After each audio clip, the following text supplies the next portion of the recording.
Oh, here we go. Can you see that, Shanna? Can you see the comments? Yes. We're just getting this together, guys. We've never done this before. I see Tara, Jeffrey, Virginia, a bunch of familiar faces. Trish, Jay, Mr. Hamilton, good to see you.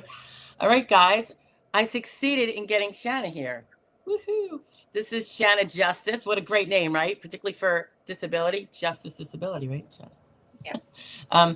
Shanna, do you want to just talk to everybody and just tell them what you do, where you came from, and where you are, and your whole little bio you want to share? I'm Shanna Justice. I'm a non-attorney representative. I've been doing these cases since like 2017. I take cases all over the U.S., SSI and SSDI. Be reached at justicedisability.com. I'm actually located in Kentucky. If anyone's local, they can reach out to me through Google or anything like that, and be glad to help anyone. Yes, she is a real go-getter, guys. She steps up and has backbone, right, Shanna? That's the way I look at it. Yeah. All right. So, and I also see Justin Yu again. Good to see you guys. It's so funny. I usually can see. I don't know. I always feel like I could see something different. Oh, Jeffrey says, hello, Miss Shanna. Okay. Hi, Angie. Angie's great. She always gives us great questions. I'm going to pop this in if I can. Okay. What is the average retainer fee when hiring an attorney to assist someone with a CDR appeal? I don't know if you have any opinion on that, Shanna. Just let me know if you do. I could kind of clear up some stuff for them that, from my perspective. Mm-hmm. It depends, Angie. If someone's taking a CDR because they think it's a good case, which a lot of them are, right? If the person did not opt to keep their benefits going pending the denial of their original CDR, most people wait until they're denied on CDR to get the attorney. If they didn't opt to continue their benefits, which is rare because people are like, they get that 10-day window to keep their benefits going, which is different from the 60-day time for them to appeal the CDR denial. So usually people do continue their benefits, so this won't apply. But if they didn't, or they missed the 10-day deadline, then they're going to have back benefits should they prevail on their appeal, and the attorney can get paid directly from that in the normal course.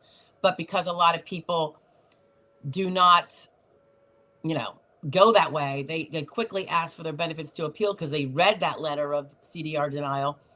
Then they're going to probably have to come up with a retainer. So I just want to clear that first. I don't know what an average is. I would think it's probably not too far from what the cap on, this would just be my guess, what the cap on attorney's fees would be, the cap.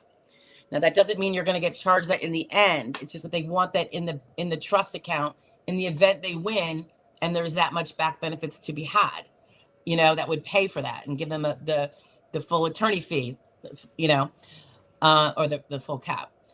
It could be that they do the job.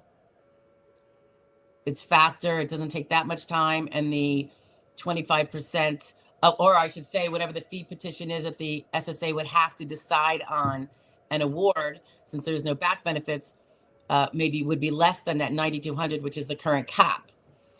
Sometimes I have heard where people will take a much smaller retainer of whatever amount, maybe it's just a couple or a few thousand, and then require the person, since they're getting their benefits, pay in, say, $500 a month until it gets up to whatever agreed amount needs to be in the retainer. Does that make sense, Shanna?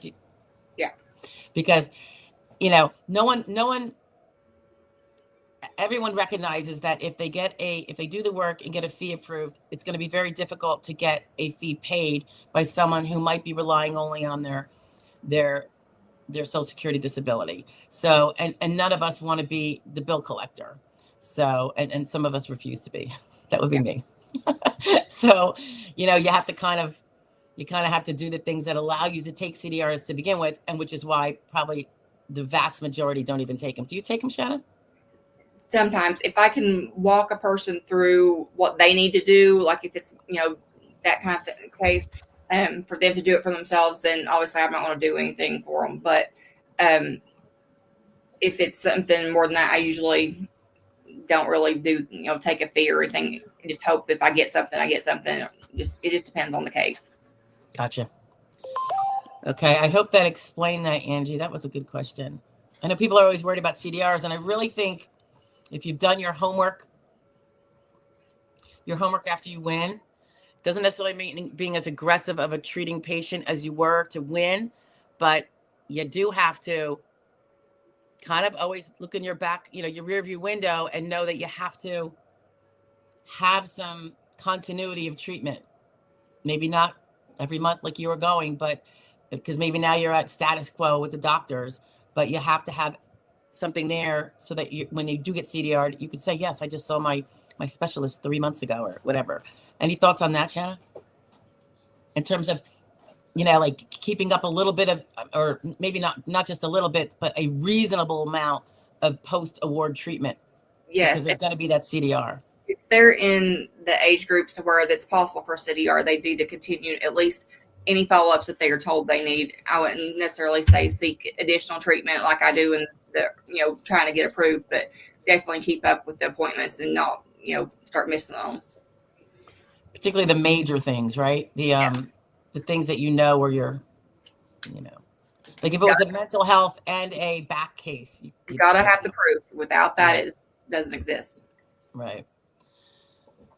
Okay. But I would say there's a good chance of, unless you suspect that you've improved, you know, there's a very, very high chance you're going to be continued. You know, I think the CDR rate of overturn, you know, finding improvement is really low. And oftentimes those are the people that improve. They're like, I'm going back to work. I'm out of here. You know, I don't want to be on this. So, but that's, again, probably the people that didn't attend to get discontinued just didn't go back to the doctors. They were like, my case is done, and I hate going to doctors, and that's just something that you got to try not to do. Hi, Justin Yu. Justin Yu is still waiting for judge and hearing. Justin, did you get scheduled and you're waiting, or you haven't been scheduled yet? Probably, right? George Graham, nice to see you. I just want to say hi to some people that always come. I appreciate them. Let's see, Justin Yu. Justin Yu was frustrated by my doctor, told him about my physical pain, low back pain and legs, and worsening speech. Then he sends me to another psychiatry. I've been to 4 different ones. Isn't this overkill? I believe. So it sounds like your doctor, Justin, is it your physical pain doctor is sending you to more mental health treatment when you complain about your physical pain? Yeah, I could see that would be frustrating. I wonder if he's thinking we're doing all we can, all the therapies we can. He needs to, I think he needs help getting the coping of the pain so he can have a better quality of life and live with this pain, learn how to cope with it, maybe mitigate it mentally. Shanna, any thoughts on that? Do it. Always, the more paperwork, the better. And if you, especially anyone that's starts having medical problems and not able to do what they used to do, they start having mental health problems where they want to admit to it or not. So it's always good to talk to someone, and it helps with the approval. So at least while you're trying to be approved, do it. Whatever the doctor says, at least try it. Yeah, which would also bring up the issue of non-compliance. And I'm not saying, Justin, that that's what you're doing. I know I have a couple videos on it where how they look at some non-compliance and how to avoid it looking like non-compliance. You know, like if you have a good reason for not going to yet another psychiatrist, because maybe you're happy with your mental health therapist, or if you had some sort of horrendous experience and you have a big phobia about it, although that's going to be something you almost want to prove. But whenever you don't want to follow medical advice, you kind of want it to be in your medical records. Why? If it's a good reason. It can't just be it's a pain in my butt and I don't want to go. It could be that it's financially out of range, right, Shanna? I mean, sometimes it's copays that people don't have. It could be if it's something really physical, like surgery, concerns about surgery. But there is a Social Security, if it's a ruling, I don't know if I either came out or I read about it in the last year. I probably just read about it, and I think I did a video on it. But it was how just opposing surgery because nothing's guaranteed in life is not going to be the good reason. So you almost want to be more specific if you're going to opt not for it, and you can do that. I mean, surgery is really serious and risky, but you almost want to reiterate, like, well, doctor, how, you told me that it's really kind of a 50-50 whether it even works, and that I could, some people end up far worse with the surgery. Like, express all those things that we all know to be largely true, particularly for certain surgeries, like certain back surgeries. And if that's your reason for not doing it, you kind of want to express it. I remember that ruling being very specific, that you can't just be like general. Well, there's no guarantees. It's got to be like, no, remember you told me, doc, that it's like a 50-50, or that there's a decent chance it won't work, that there's, that kind of thing. You almost want to be specific. Yeah. But here, Justin continues on. Hi, Dimple from Ohio. I believe you believe you meet 12.06 there in my medical records as NSA first and second stepping. They didn't ignore it. They always look at listings, Justin, when you allege an impairment that falls under a listing, and you don't have to even know that it falls under a listing. They pull those impairments out, like they see it in your record, and they always look. And that would probably be in your DDE, disability determination explanation. They always go through, which you're not going to really get to see, unfortunately, until they get claimants that whole view that we have, Shanna. I'm hoping they do that for the pro ses. That will tell you which listings they look under for you. But they do look. But the listings require that your medical records are very, very specific and follow every dot of an I and cross of a T noted in the listing. And that's likely where your case has failed. If you think you made a listing, it means your doctors did not do a good job articulating it. That's my take, Shanna. What do you think? I kind of beat up on the medical profession a lot. Yeah, well, same here. For that listing, it's important to have recent MRIs, and not just the treatment, but MRIs are very important. If you haven't had one within the last year, get one done. That's going to help support that listing. Now, wait, hold on. Let me just look up something. 12.06. I think that's. Are you thinking it's a backlisting? I think. Yeah. Is it not? No, it's the anxiety and OCD. Oh, okay. And I'm not bad. It's been. I know there's so many. It's very easy to mix them up. It's a different 06. For that one, then you have to have at least 2 years of medical treatment for mental health in order to fit that listing, even come close to it, or inpatient. But yeah, and it's even so much more because everyone, most people that have anxiety and like half the world, even the working world, goes for treatment, right? Yeah. I mean, probably 50% of the population. I'm probably exaggerating slightly, but it's a lot. Go for garden variety anxiety or depression treatment. Yeah. Right. You so you got to show the listing is how you show you're not like them. Yeah. Because they can work and they are working. So we have to show, right? Let's see. George, you're giving Justin some nice support. That's really good. Ross, let's go to Ross. I think he's next, right? At what point in the process is the functional capacity report filled, and can any doctor prepare it, or should it be a specialist? Okay, I think you're talking about like submitting your own version or the generic off the internet, the RFC.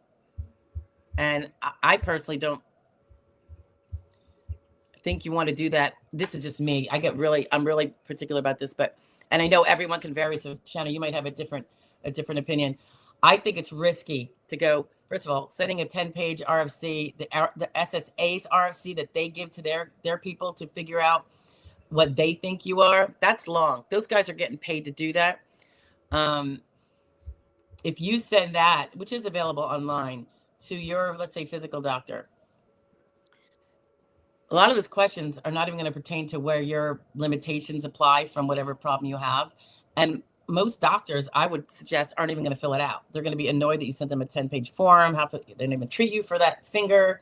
And even if you were to narrow it down specifically to what they do, you really want to know what their medical records say first, because their answers have to be consistent with their medical records of what they said about you for all these years, or else you're wasting your time, you're wasting theirs. And it can end up, I've seen ALJs, pardon me, I have a little itch on my foot. I've seen ALJs note that an RFC provided, a medical source statement provided by your doctor at your request, is not even consistent with his own records. Like, it'll say things that he never even mentions.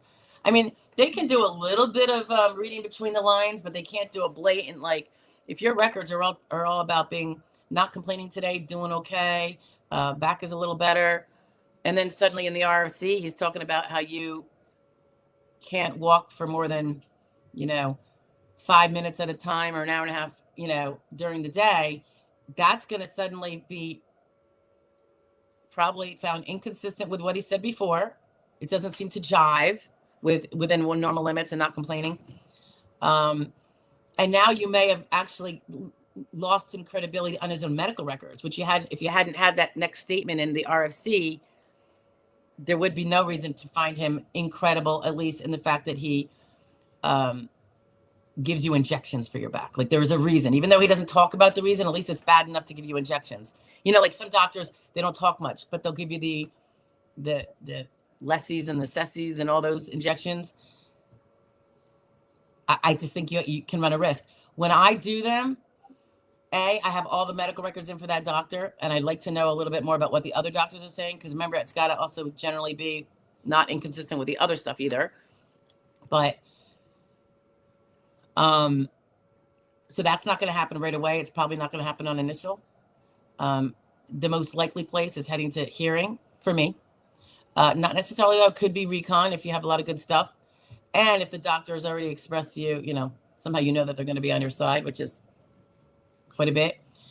But you want to ask, like, I go through those records and I find out some good nuggets that doctor did say, and I use those. And I might use some from other medical records, and I will show, like, when you prepare that request separately, you could be attaching the medical records where this was said, and that's why my perspective, and this would be in a separate communication with the doctor, my perspective is that I know I can't walk more than an hour and a half in a day, and your medical records say this, which seems to comport with that. Would you mind filling out this form? And the form would, for me, is probably going to be no more than 1 page. I'm going to cherry pick the questions.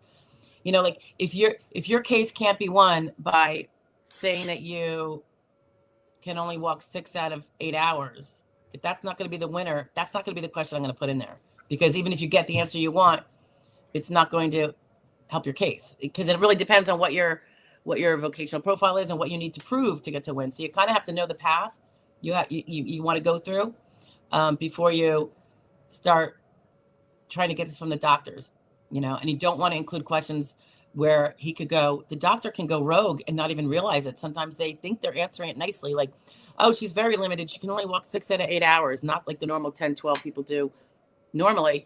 And little does that doctor know, that means you could do light work, and light work means you can work, if that's your vocational profile.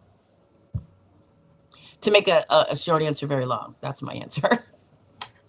What do you think, Shanna? Anything to add, or it's hit or miss, because some doctors won't fill them out no matter how many times you ask. There's always an excuse, and then sometimes, like you said, they're less helpful than you think they are. So it just depends on the doctor. But when you do get one filled out, it should be a specialist, that specifically. Family doctors don't go as far with that, because they treat you for everything and they don't know as much about your main big problems like a specialist would do. But you just have to, that's a great point. Anything overall for the most part, but it's sometimes they cannot be as helpful as you think they would be. another toss in that I just thought of, if your doctor didn't know you were filing for SSD, and if he might not be sympathetic to that, because there is a lot of bias out there, a lot of bias. Now, by presenting him with that form, you've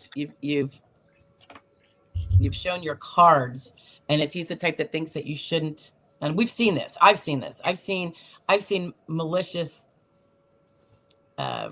unsolicited, irrelevant comments thrown into a medical record.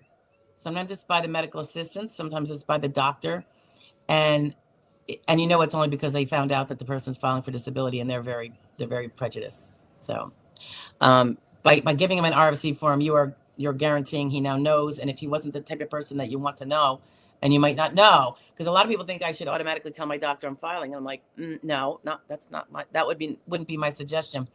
If the doctor says, oh my gosh, you need to stop working, you're going to die if you don't stop, you're really hurting yourself, and I really want you to come out of work, that's different, And sometimes, I mean, once in a blue moon, it's not that often, but we have these super compassionate doctors anywhere in the country that do say that to their patient, and say, I'll do anything you need me to do.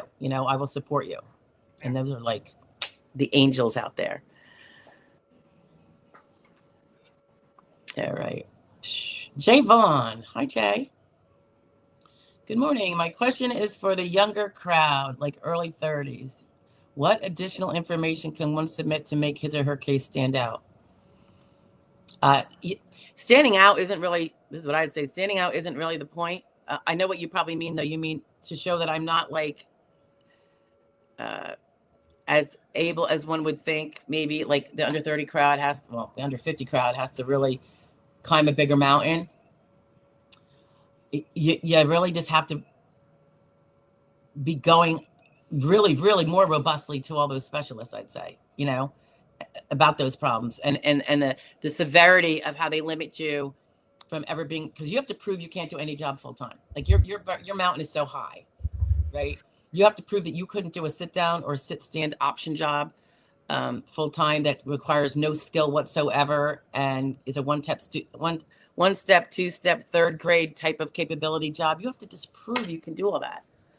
It's really high, and I think the only way you're going to do that is with making treatment almost like your full time job, and proving exactly why through that treatment, like all those different impairments. Shanna, your thoughts? Exactly.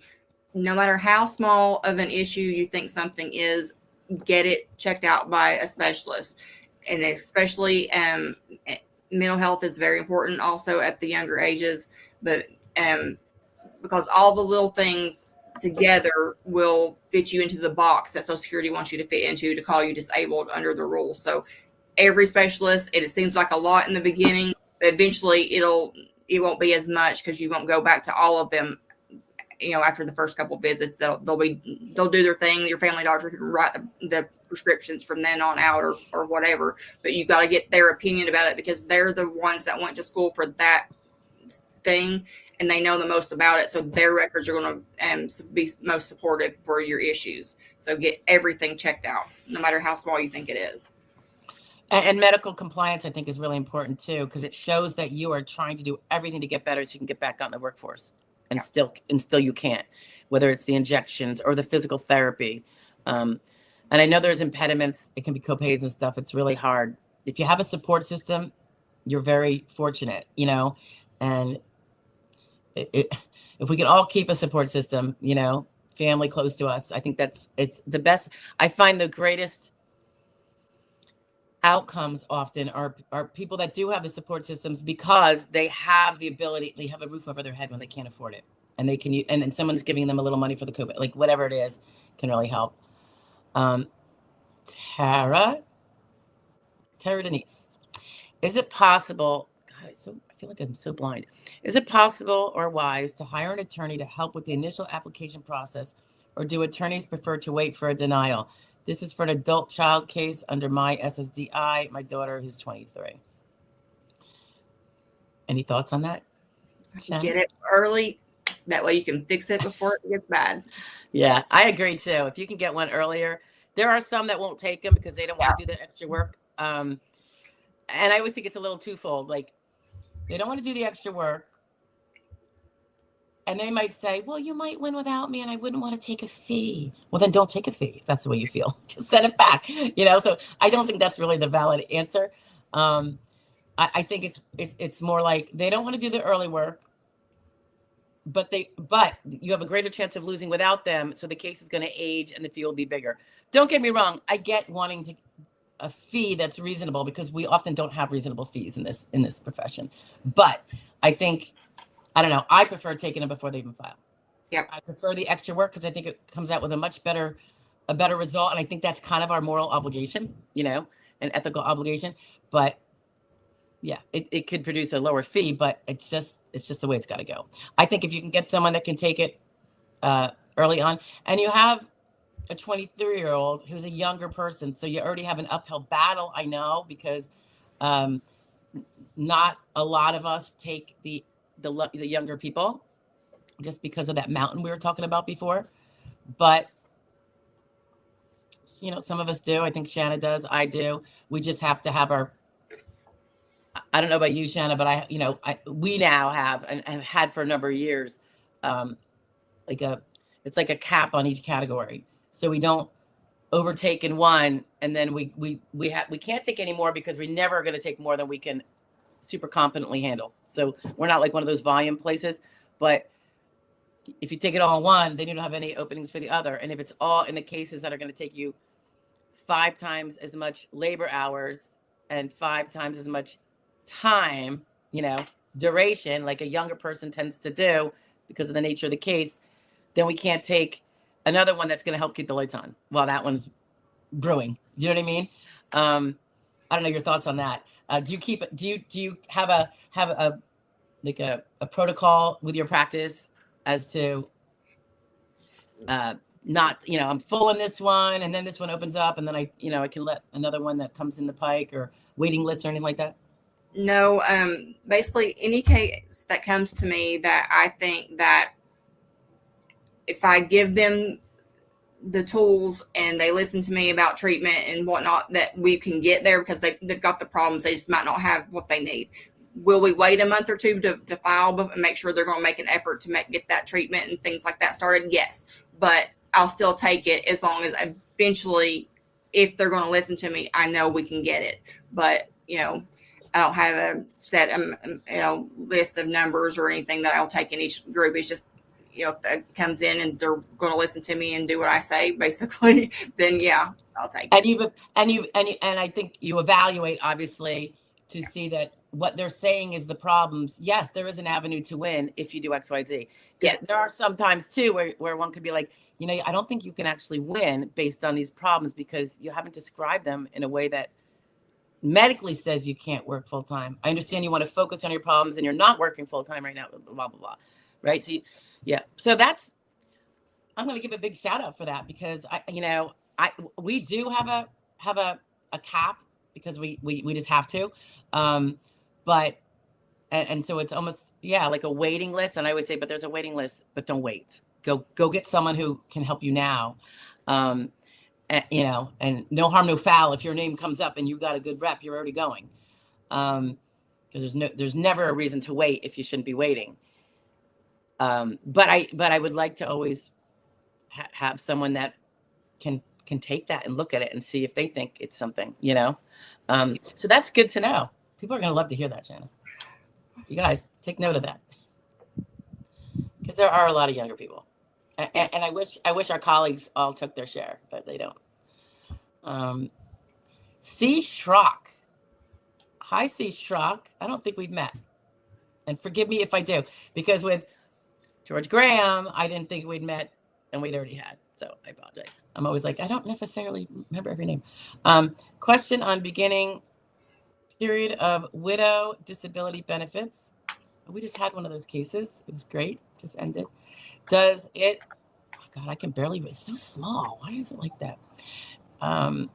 Does it start after the last check for child in care? My attorney has never heard of this, but I think I'm reading that in the SSI. I'm not sure of your question, but let me just see if I can throw a dart at it and see. So you were a child in care receiver of a dependent benefit on a worker, and then did the worker passed, or the worker was disabled, the spouse, right? Is that right? And then for sure you are a widow and now you're disabled. So you are a child in care recipient, not being disabled, but you're fighting and or have one now proving the disability. So you had two avenues of getting benefits. And so the question then is, does it start after the last? Well, no, I think if I'm understanding you right, you can't get them both for the same month, obviously. But I think that if you prove disability and you're already a child in care recipient, and now you could be a widow disabled recipient, a widow, a disabled widow, because now today you won your case. The bigger one is the one you're going to want to take, presumably, right? And it would be the next month. Or if they said you were, let's say, I don't even know, if the widow disability benefits were bigger and you want to switch to it, and now you've won disability, and if they found that you were disabled under disability like 4 months ago, not when they find it, because they have to take the time to work it up, I would think they would go back. Although you might have that 5-month waiting period. But yeah, I think they can go back to whenever would be the payable time. And if you've already been paid for child and care and it was less, I think that it's kind of like early retirement. I think I haven't read this, by the way. It just makes total sense to me. So don't hold me to it. But I do believe you would then get that overage that you should have had, because it's a disability benefit now, even for those last few months, because they said you were disabled back when.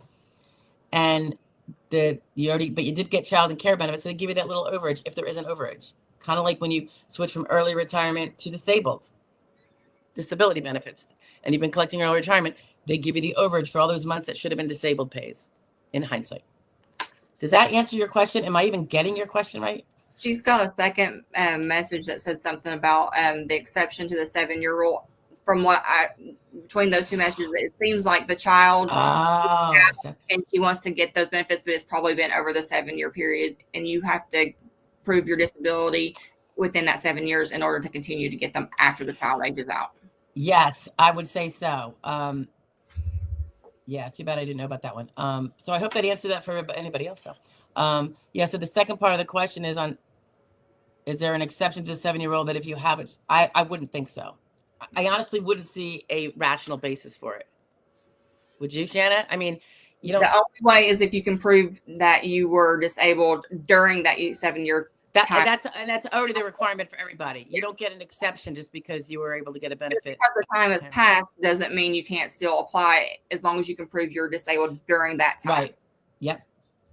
So more of a remote start to if it's more than 7 years. Gotcha. If you have a child in care, does a prescribed period start after the last check? Yeah, I think it's all about that 7-year business. Yeah.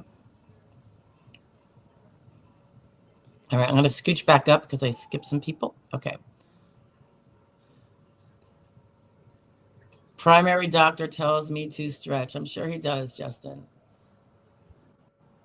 And stretching is really good. In fact, I've been very slacky lately, and I can feel it in my bones. Shanna, you're a little young for that yet. You're getting there, though. I got it.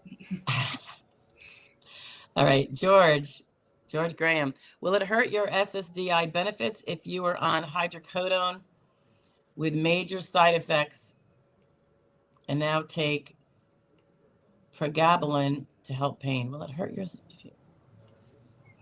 No. And particularly, I don't think so. Particularly, it should be noted in your medical records, those side effects, and why the doctor and you decided to discontinue those and move on to a different pain medicine. Shanna, your thoughts? Same. I had a hearing today that had that issue brought up. He asked if it was noted in her records anywhere, opinion evidence of where she was complaining about the side effects of the medication she was on. So complain. You're You're not making anything up. You're not exaggerating. You're just being very vocal about the problems you have to the doctors and the nurses, because you never know. That is such a Feel like a broken example record. right there. I'm so glad you said that, because I harp on that. I even have video on it about, you know, the judge is going to be interested if you stop. Some people stop prescription pain meds altogether because they can't even find one that doesn't make them vomit or sit in the bathroom all day, or, you know, in bed, whatever, or totally fogged out.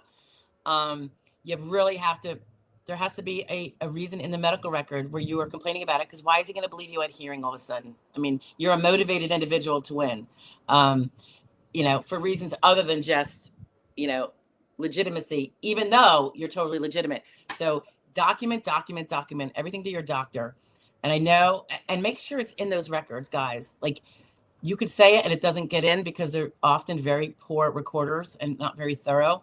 So you have to do what you have to get those in the records. I always talk about the, for those that have portals, the messaging systems there, where if, when in doubt, hit them up with a message, you know, a week before your appointment, and reiterate things that you just want to make sure in your record. Like, I know we're having an appointment coming up. I just want to remind you, you know, I'm having trouble with these medicines, and we were going to talk about getting me off these so I don't have these terrible side effects from the hydrocodone or whatever it is. Yeah. Just because then they're in there. And if you ever need to put them in your record, if they don't send them originally, you might have to download them yourself and attach them and send them in yourself to the judge one day. But that's a whole nother issue, actually. But yeah, get that documented. All right. Hello, Maggie. Good to see you. I finally got moved up to reconsideration step 2. I am looking forward to getting the function report. I want to fill it out while watching your videos before it arrives. I get it. You don't have to wait for it. Go right online and look up. You can Google it. SSA-3373. And you can start it now. That's what I would do. And then, you know, you really only need to take the top page of the one they send you that has the barcode, attach it to the one you filled out that you're happy with. The newest version, I think, is, I want to say it's June. It's either June of 2024 or February of 2024 might be the most recent function report version. Not that it matters if you use an old one, it's all the same questions, but just to, you know, go with the flow. And it's available online. So I would download it and start as well. I think it's a good idea.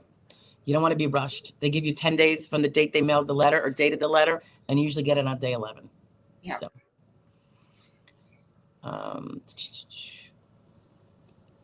Albion. Hi, Albion.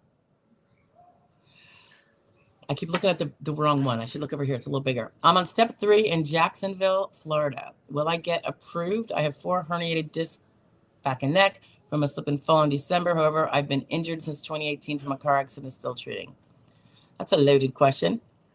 Would you like to speak to Albion, Shanna?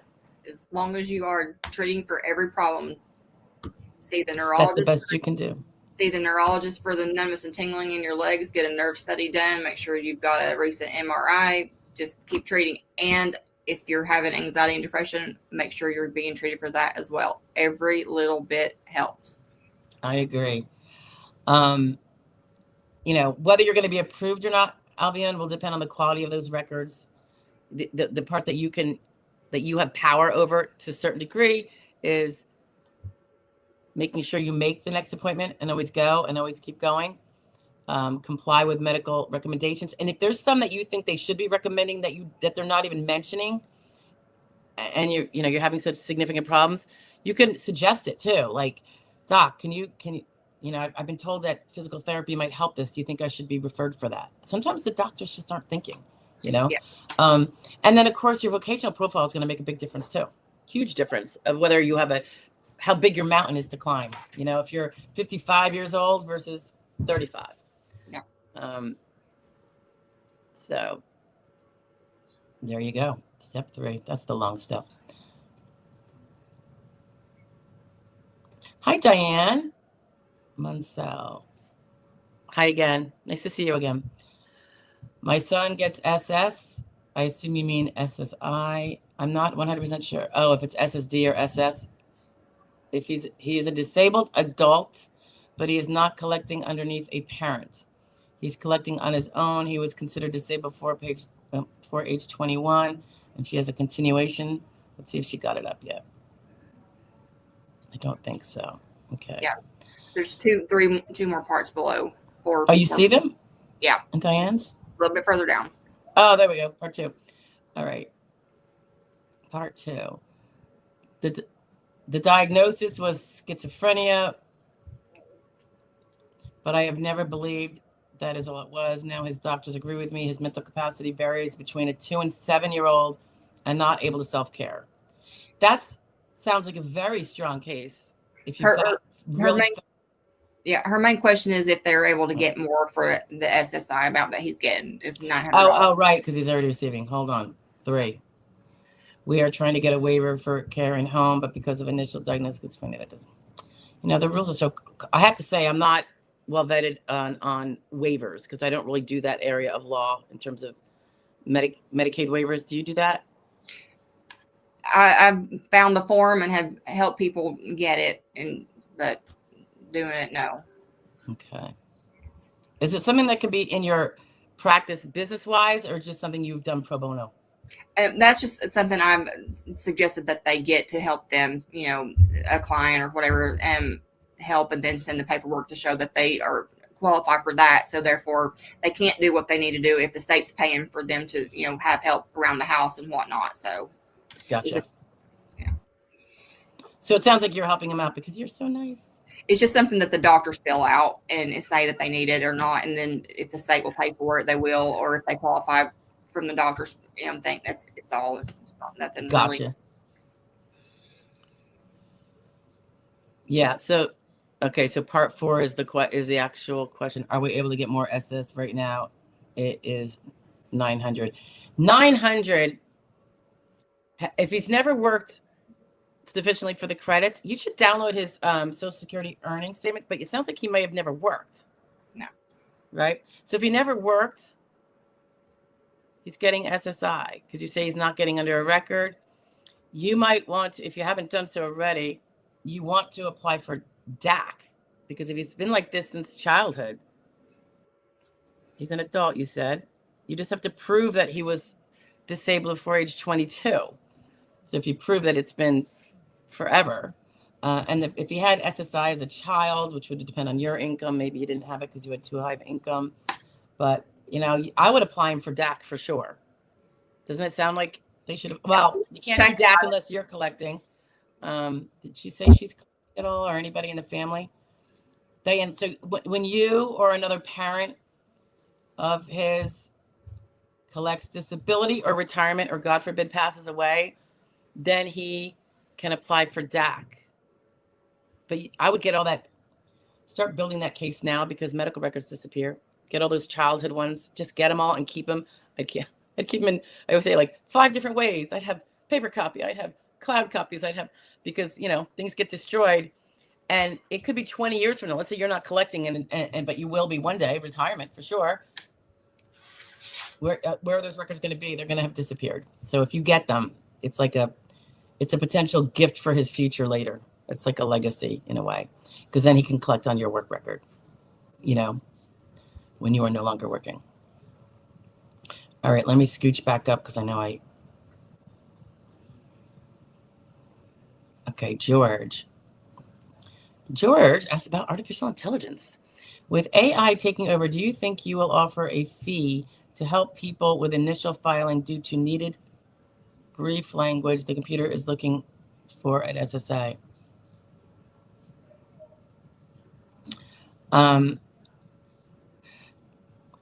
I do consultations for people I don't represent for a fee, so I don't see why that would be a problem. If someone isn't looking for representation, or I can't accept them as a client, but they want, a few hours of my time to do the application. Yeah, I do that. I don't know about you, Shanna. Okay. Good morning. Telephone. Oh, Neolog. Hi, nice to see you again. Does the SSA consider wearing hearing aids a disability? I would say it's an impairment. Hearing will be an impairment. But if the hearing aids render you able to hear above listing levels, then it won't be a listing level because that's without correction. I know there is a different kind of scenario if you have a cochlear implant. That can be an automatic. I want to say automatic. Do I dare ever say automatic? I don't know. But I believe it's close to automatic. If you look at the listing, a year of benefit, and then they're going to relook at you to see if everything's worked out and you can hear better. But it's definitely probably a severe impairment with or without the hearing aids. It's just not necessarily going to render someone disabled. But it'll help count out, make that list of jobs that you can do smaller, because if you have trouble hearing on the phone or doing like video calls, which is required with most jobs nowadays to do at least talk on the phone, that's going to help eliminate some of those. So yes, it can. Because hearing aids are not always 100%. They just do a significant, right? Yeah. So a job that would require a significantly stellar hearing would probably be, first and foremost, like maybe being a musical critic is the one I always do. Maybe a musical critic, like in terms of the sound, and I kind of am tongue in cheek when I say that. But yeah, the jobs that you need to have very, very acute hearing, those would probably be off the chopping block. And then the ones that are less so, depending on if you're saying, I can hear if there's not a lot of noise in the room, then it's maybe going to take, but I have trouble when there's, even with the hearing aids, with loud noise around, then that might take you out of jobs that need to have hearing that are in the public, right? And then you'd be. That's why I said I skipped your question, Tara. Count. Hold on. What's that? That's why I said all things count, no matter how small you think they are. That's right. That's right. It's really important. The hearing is so important. And I always appreciate question 20 on the function report because it's on there. So it hopefully triggers people to remember when they didn't put it in number 5, because they didn't think of it because it never really mattered for their old job. Sorry, Diane. Oh, wait, it was Tara. Sorry. Let me go back up. She says, I blew her off. I wouldn't mean to do that. Oh, wait a minute. I did. Is there another one, Tara? We did this one, right? Mm-hmm. Okay, let me just see. Or maybe, I don't know. Did you miss that, Tara? Or did we, when you put that, that's a while ago, maybe. I probably got to it. I don't know. Yeah, I probably did it after, right, Tara? Let me know. Hello, Maggie again. Maggie says, is Mayo Clinic good at sending in the medical records in a timely manner? And how much time between step 3 and when they request the medical records? Step 3 and when they request the medical, up until, I can't really speak to whether Mayo Clinic is better or worse than anyone else. I find most providers, big ones, to be pretty good at sending timely. They have usually vendors that's their job. Or the SSA, and I don't know if this is one of them, might have one of those HITMR agreements with Mayo Clinic. Those are awesome. They actually have give them 10 hours to respond to those. I noticed the other day. 10 hours. Can you imagine? Mayo has a 10-hour response? For the hit requests. Oh, yeah. That's cool. How much time between, this is still Maggie, how much time between step 3 and when they request the medical records? I think that does happen. Well, no. See, I feel, we're not in there like overlooking their shoulder, of course, like a lot of stuff we can't see, but they're obviously getting your medical records when they're figuring out if you have a listing. And they're probably getting your medical records actually when they're figuring out if you have a severe MDI. So that's even before then. Yeah. So getting the medical record starts, I think, the second the medical workup office, the DDS, gets your case. They start shooting out the request for anything that was on your application. That would be what I think is happening. It's the only thing that would make sense as to how things transpire. And they continue to do it, and sometimes they request again if your case has been sitting with them for a while, right? They're going to re-request. They're going to do another HITMR. You see HITMR 1, HITMR 2, HITMR 3, all on the same provider. And particularly now with these really long waits, right, for initial and recon. You find that, Shanna? Yeah. And then she says, up until when do I have to go to an appointment? Oh, you mean a consultative exam? At any point before they make a decision, if they ask you to. People sometimes say, do I have to go? And I say, well, they're not going to tie you up and drag you. But if you don't go, you're probably going to get denied. You might very well get denied even if you go. But I think you're almost certainly going to get denied if you don't go. Because those appointments are work in two ways. One, to help support that you have the problems. If you don't have the treatment for those problems, they need to, have somebody evaluate that, or to justify that the doctors you are seeing are actually right, and you do have problems. So it's good to go to it. Be vocal with them, and just talk about bad days. Explain the bad days to them. I don't think the SSA schedules CE exams for cases that they feel that they are going to, as of now. We are going to award this person. So let's just delay a little longer and pay some money to a CE. They're not going to do that. They're going to do it if it's on the fence. Yeah. Or I think the way it was posed to me once a long time ago, so I assume this is still true. If it is a case where the medical records suggest the person could be disabled, but they don't get them all the way there, and they won't win the case because they don't get them all the way there, then we do a CE exam. Yeah. And the CE exam could say it's not there for a reason. Now, by the way, we all don't necessarily agree with the results of the CE exam, of course. And Shannon and I probably, all of our cases, we don't, right? Any case that we very rarely. Yeah. So don't worry about, you got to go kind of, but don't worry if that CE exam, is not what you think it should be. Okay. I don't think I blew any. Let me just see. No, we got Maggie. Okay. Good, Diane.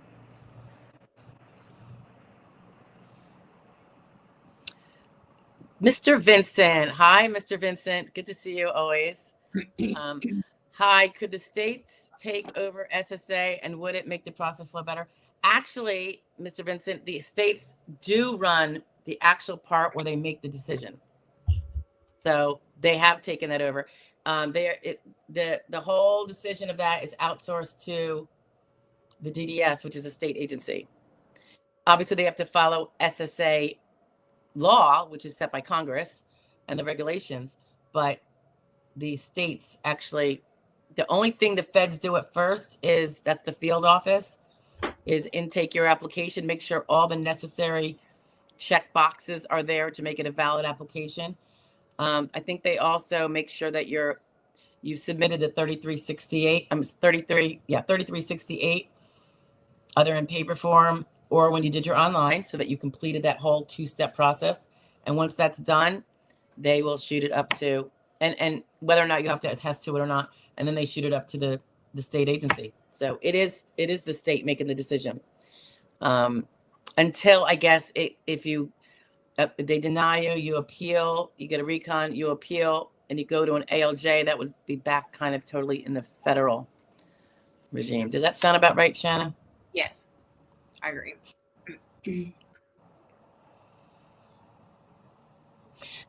And just for further clarification, back in the day, I was told the reason why it's at the states is because the state already has, like, Health and Human Services or whatever department that deals with sickly people and blah, blah, blah, for their own state purposes.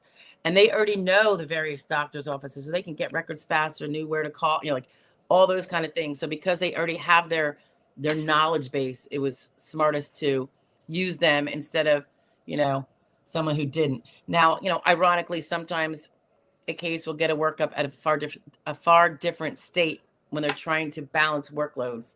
There will be support offices and stuff like that. So it doesn't, The majority of the time it stays in the state, but sometimes it deviates if they're trying to get through a docket, and that doesn't really tend to be a bad thing. I don't really see a worse scenario when they do that. Okay. LC, if I have a favorable SSA disability decision, yay. Does that mean that I get Medicaid or Medicare? Age is in the 50s. Does my husband and kids under 26 years old in college get health coverage, or is it just me only? Yeah, I think we're confusing some state law, I guess. So if you have SSD decision, you will get in time Medicare.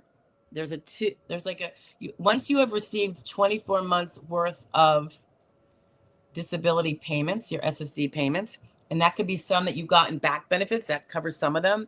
And then if that doesn't cover all 24, you might have a few more months of prospectives to get. Then you'll be eligible for Medicare.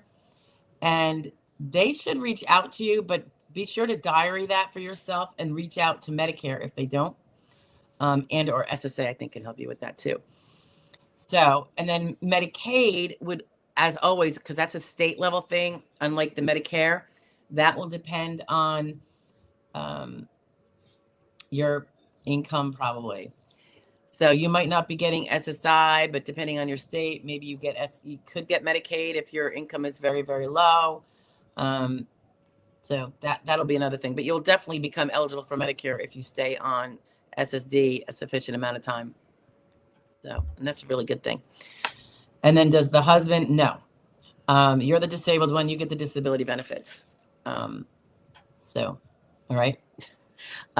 If you're, in terms of health coverage, if your kids are if they're minors, not if they're adults, but happen to be in the roaring 20s, if they're minors, they would you could file for a dependent benefit and they get an additional extra money added to your household, so to speak, as long as it doesn't go over your family max, which is something far greater than what you get on your own. But that would be a dependent benefit. That's not a health insurance benefit. The Medicare doesn't go to the other people. Any wordage on that, Shanna? Nope, you're good. Jay Vaughn. I see you again there, Jay. I have a pain doctor, a primary care doctor, a psychiatrist. I'm on 15 different medications. I've tried TMS. What is TMS? Refresh me. Do you know what TMS is off the top of your head? I'm guessing maybe like the stimulator thing. I'm not real sure. Would that be for physical or mental? I'm scheduled for an epidural. Oh, TMS. I was thinking it's not. It doesn't mean TENS. Something. Oh, is that the spinal stimulator? Maybe. We don't usually call it that, but scheduled for an epidural injection mid-May. I take my medications and feel like I am a zombie some days. That's brain stimulation. Oh, the TMS. Is that for pain or is that for mental? I'm going to say it's for mental health. Yeah, it is mental health. TMS. What does it stand for? Are you looking it up? Yeah, transcranial magnetic stimulation. And the short is TMS. Jay, you can clarify if that's it. That's major mental health. He feels like a zombie from his medical. Oh, did I put it up there? Okay. Zombie some days, and then some days I feel like the medication does not help the severe depression and severe anxiety. Oh, Jay, I'm so sorry. That's not good. I can't work full time because of chronic back pain and my mental state. I'm 100% disabled veteran. Can I ask for an OTR? You can always ask for an OTR. Doesn't mean you're going to get it, but how old are you, Jay? Are you a younger person?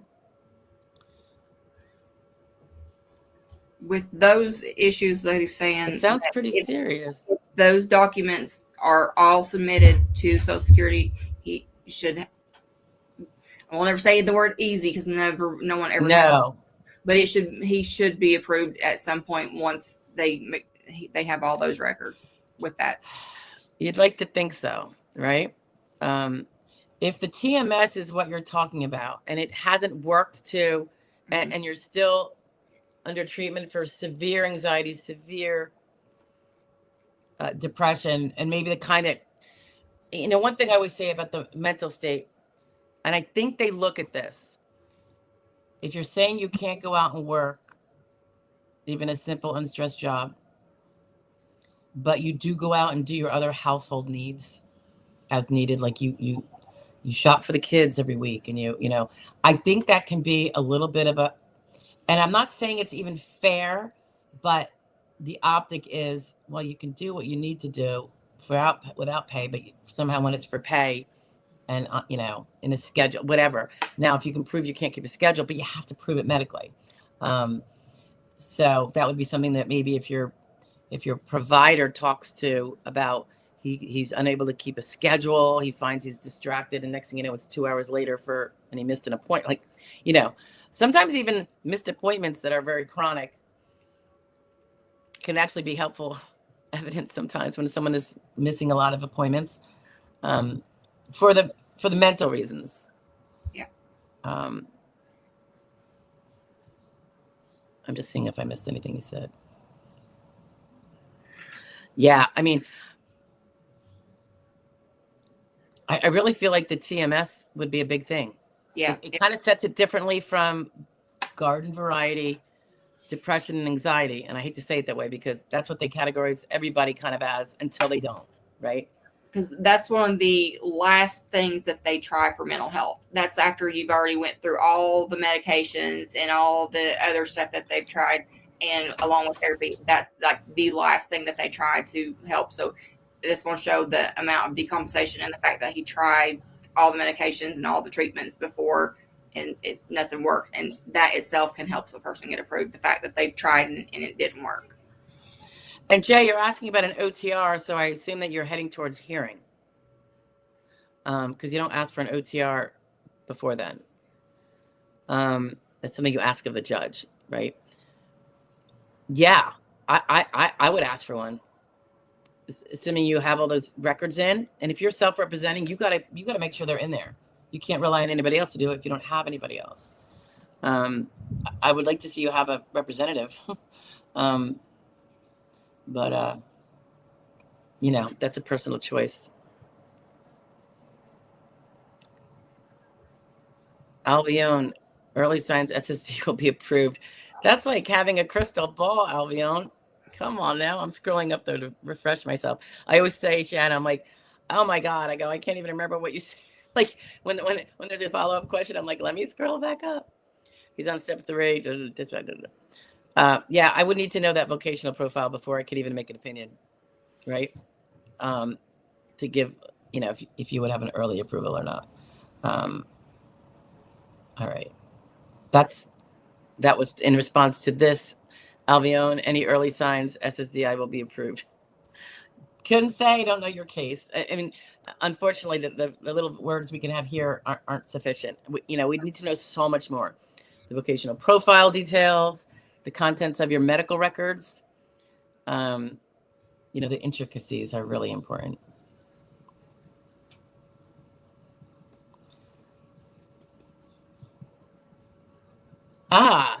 M. Williams, good to see you. You're talking about, are you saying, he says, I think question 20 on function report should be where you start. That's not a bad idea. Meaning when you're doing a function report, go to question 20 first and take a look at that list of stuff. That is an excellent idea. If you think about it, because that's like a list you're not thinking about when you're at the beginning. If you've never seen it, you don't see it till you get to number 20. God, you're very sharp. Do you want to come practice? We could use help. Oh, Tara Denise, you're welcome. We did answer her. All right. Diane has a part 5. I don't think he can get DAC.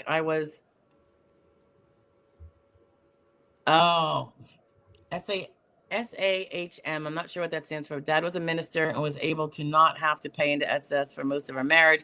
Husband is retired. His SS is under 1,000 from other jobs. Stay-at-home mom. Okay. I guess I was a Sam at one point. Well, I still am a Sam. I'm a stay-at-home mom who works full-time, who works 60 hours a week. There is DAC. If Dad's getting SS retirement, there is DAC. It might, like you said, it might be less than SSI, which is probably what he's getting now as an adult, because he's no longer bound by your income as an adult. So you could get the SSI even if you guys have more money than that. And that would be then partly DAC and partly SSI. So they may make him apply for DAC. I don't know, right? Because if he's on SSI and then they see a parent, but Dad is collecting, and they didn't make him apply for DAC. So maybe not, because there's that 22-year-old factor, and I don't think the SSA, the right hand knows what the left hand's doing, but in that regard. So if you're still going to be collecting SSI with the DAC, maybe it's not such a, I don't know, what do you think, Shanna? It's like, if you can get out from under SSI, I'm like, go for the DAC. Mm-hmm. But if you're still going to be under the SSI thumb, because you want that extra money from SSI, I don't know if it's even worth it. With some of those situations, you got to weigh the options, because yes, you might be able to get the $1,000, but then he might end up losing his Medicaid. So it may not be worth the trouble. I don't think alluded. Yeah. Depending on how much the money that also DAC would get him Medicare. Yeah, but Diane, so everybody that has it knows they don't want it. So yeah. I think his dad's getting under his. I think what, 75% would be the max the son would get eventually as a DAC. Later, that would be $750. Yeah, they just would have to call and ask about it. It may not be even an option. So yeah, I mean, every state's different, I think, is Shanna's point, right? Every state with the Medicaid. I don't know that I've seen a state where $750 is too much money, but I don't know. No, but as far as getting the DAC, they just have to call Social Security and see if it's even an option for him to even get it, or and how much it would be, or what they need to do. Yeah. Hi, Deb. I hope you're feeling okay, Deb. We are having weird weather in rural northern Iowa again this Wednesday. Last 2 days, 67 degrees. Nice. Today, 30 in Fenton. All right. Yeah, we've had weird weather too. Today's looking gorgeous. I kind of want to get out there, but I do. By the way, I have to blow out really almost promptly at 3. It's only 2:10 now, because I'm taking my 82-year-old mother to go buy a watch. Okay. And then I have to pick up my son. So it is my half day of sorts. We had a crazy week. I had her in the ER. Her blood pressure was through the roof at her annual PCP appointment. And we're going on a trip in 4 weeks. I'm like, oh my God, this has got to be covered. But today and yesterday it was much better. So it was a little frightening.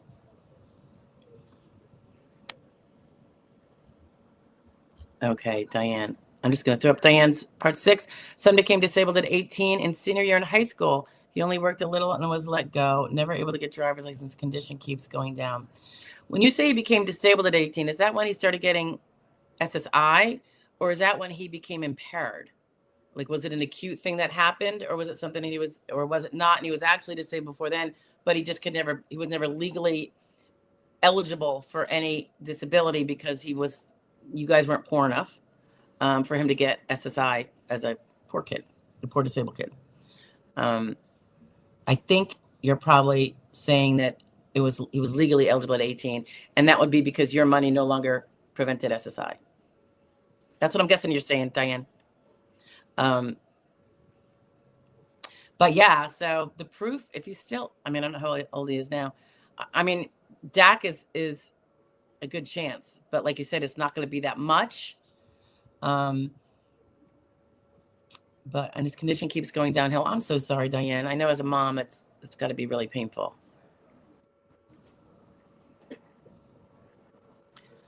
All right. Dale, I'm going to skip your history question. Do you see that, Shanna?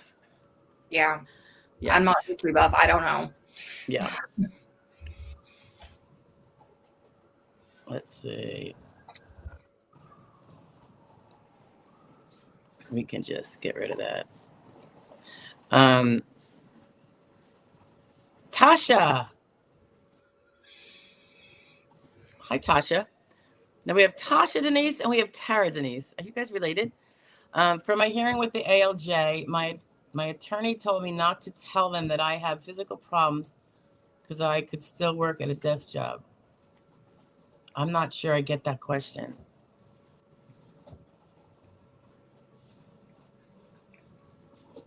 Do you even get that, Shanna? No, because you wouldn't. You would use both if it's a mental case. You should never not tell the judge that you have any kind of problem. You want to tell them all that. So I'm not sure why that. Because if you don't have physical problems, because you don't tell them, that means you could do heavy work for all intents, but from a physical standpoint. So if you have physical problems that reduce you to a desk job, I assume you mean sedentary in SSA language. I don't really understand why he would say that. But anyway, okay. Daniel Manny. Oh, I think you mean your CDR, Daniel. My CDR says 5 to 7 years. Is it true that 5-year time doesn't exist? No, that's not true. But I will say I tend to see it be a 7-year when they say 5 to 7. So if that's what you mean, it does tend to be. Do you see that too? The 5 to 7 year. And this is only, and by the way, we would only know about this, Daniel, because if our people ask about CDR, because we wouldn't necessarily know what our people that we've represented when they get their CDR, because we're no longer in their case. We don't represent them any longer. It's been discontinued. The SSA has cut us out. But from all the people I just talked to, I always see it. I don't really see it happen at 5 years when it's a 5 to 7, because that's a MINE, medical improvement not expected kind of diary. So it exists, but I don't think they use it. Maybe that's a better answer, Oh, Mr. Vincent, you're always so nice to me. It's very kind.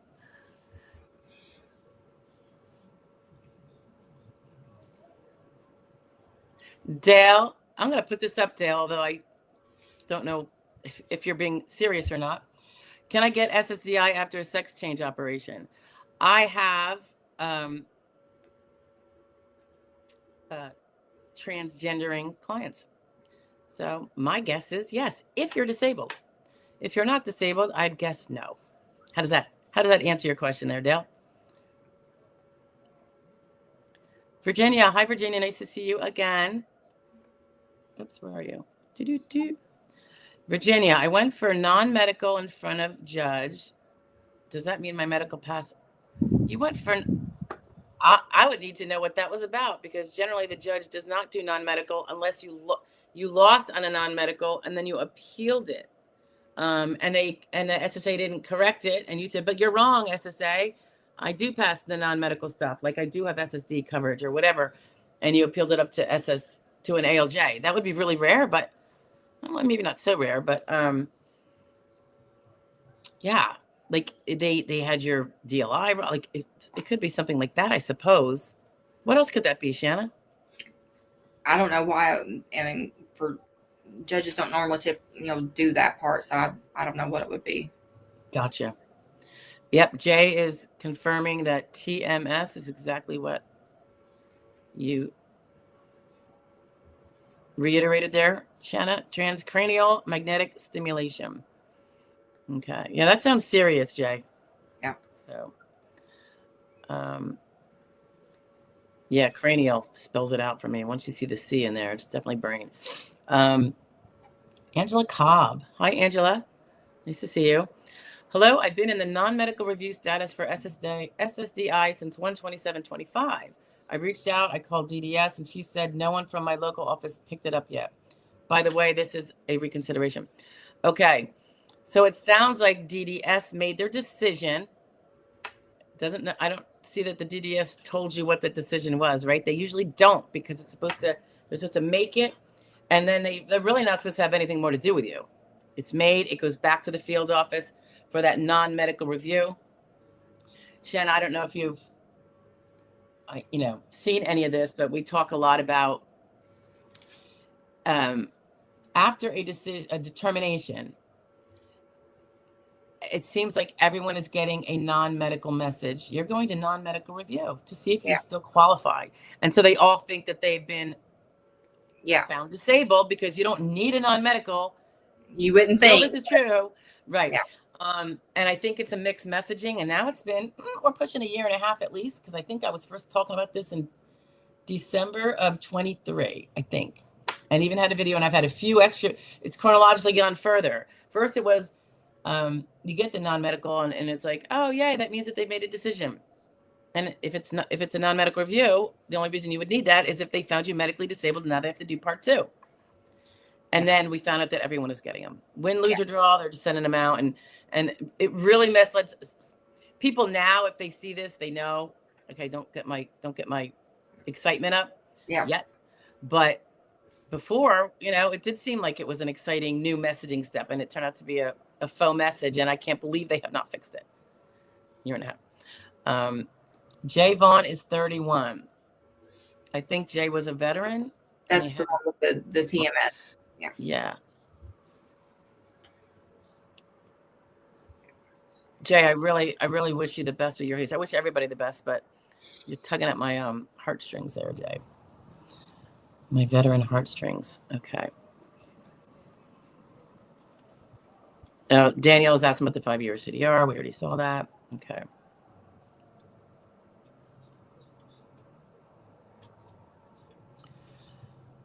All right, here's Dale again. Here comes Dale. Can discrimination in employment become so severe that it causes a cumulative disability? I think like any kind of, is that like a PTSD thing? Yeah, I think the more you're abused, the worse your condition can get, right? I think that could be true of anything. Not really SS related, but specifically.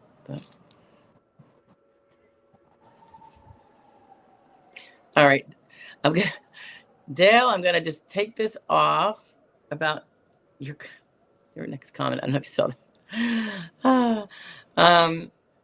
We don't normally have, Shanna, wise guys here, but Dale's a little wise.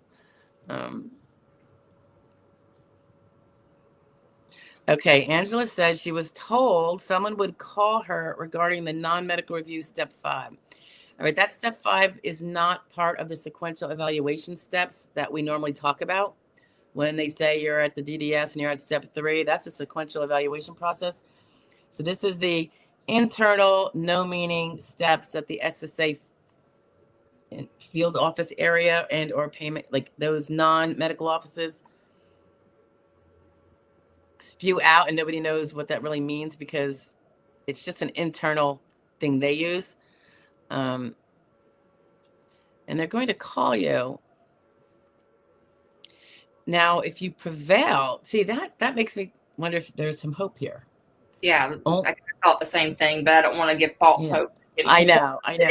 Sometimes it's not. And so until they call and find out what they want, you don't know. Yeah. I will say that this week, a case of mine that we just prevailed on, Recon, which I'm very happy about, although it should have happened a lot sooner. It was crazy long, and a lot sooner because of her case too, and her vocational profile and everything else. But she saw, we didn't get anything in the mail, but she saw that little status change in the online thing that the clients can see that we don't have because we're not the client. And we still didn't know what that meant per se, but then she got a call with a message with no substance from an SSA staffer who wanted to call back. So I always make the phone calls for my people. I don't like them talking to them until I know what it's about. Yep. So I called and played a little phone tag with Daryl, who was so super nice once we finally touched base. I think we did it all through tags, but he had this great voice. I loved it. I think he's from Virginia. And it was about getting her banking information because we didn't provide it when we applied for her because that is against my policy. And I left him a message. I said, I hope this is good news, Daryl. He's like, he returns him. He leaves me a voice message that says, it is. So I need her banking information. And the other thing, she had moved. And it's funny because he was at he goes, we still have the case, even though she moved. We're the field office that took her case seriously like 2 years ago. And he goes, I could send it to her new field office, but we could just process it here. And I'm like, yes, why send it off, right? Get her done. So because I knew what he needed, he just wanted to confirm the new address that I'd already sent out, and get her banking information. So I called her and I said, well, actually I messaged her through our portal. Yeah, go ahead and call him because it's all good. And yay. Yep. It was the best news for her. Sweetest person that walks the planet, that lady. But the medical message ended up being good for her. And then she was asked for a phone call. And that's why I bring that up, because Angela says I was told. Now, Angela, I got to ask this. Were you told by someone in a YouTube video, or did the SSA leave you a message and say, we will be calling you to get information? Like, who told you that? Yeah. Right? Because if it's a denial, you're not going to get a phone call, as far as I know. You're just going to get that letter.